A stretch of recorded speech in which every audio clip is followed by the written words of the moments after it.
রাম মন্দিরের জন্য 100টি ট্রেন দেবে দিল্লি। বাংলার রাম ভক্তরা যাতে অযোধ্যায় যেতে পারেন তার জন্য সব রকম সহযোগিতা করবে দিল্লি। বাংলার প্রায় প্রত্যেক জেলা থেকে একটি করে ট্রেন ছাড়বে। শিয়ালদহ ও হাওড়া স্টেশন থেকে ট্রেন ছাড়ার সংখ্যাটা একটু বেশি হবে। জানুয়ারি থেকে পর্যায়ক্রমে এই বিশেষ ট্রেন চলবে বলে সূত্রের খবর। প্রসঙ্গত, রাম মন্দিরের উদ্বোধন করবেন প্রধানমন্ত্রী নরেন্দ্র মোদী। অযোধ্যায় রাম মন্দিরের উদ্বোধন হবার পর গোটা দেশের রাম ভক্তদের তীর্থক্ষেত্র হবে অযোধ্যা।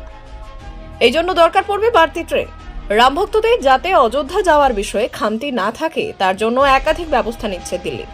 তার মধ্যে রেল অন্যতম, কারণ অল্প খরচে দ্রুত পৌঁছতে রেলের বিকল্প কিছু নেই। অন্যদিকে লোকসভা ভোটের আগে রাম মন্দির ইস্যু এবারও থাকছে। 500 বছরের সংগ্রাম করে রাম মন্দির প্রতিষ্ঠার সব ফায়দা ঘরে তুলতে চাইবে বিজেপি।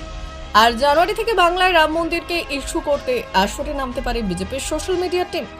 বাংলা থেকে লক্ষ মানুষ রাম মন্দিরে গেলে তার সুফল বিজেপি পাবে বলে মনে করে দিল্লি। অন্যদিকে রাম মন্দিরের আবেগ ধরে রাখতে চাইবে দিল্লি। সেই জন্য রাম মন্দিরকে কেন্দ্র করে সব রকম প্রচার থাকুক তা চাইছেন বিজেপির নেতারা।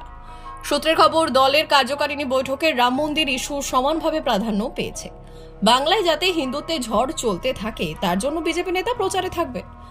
রাম মন্দির নিয়ে মোদী সরকারের সাফল্যকে বেশি করে প্রচার করতে বিভিন্ন পরিকল্পনা নিয়েছে বঙ্গ বিজেপি। ব্যুরো রিপোর্ট, উত্তরের প্রহরী।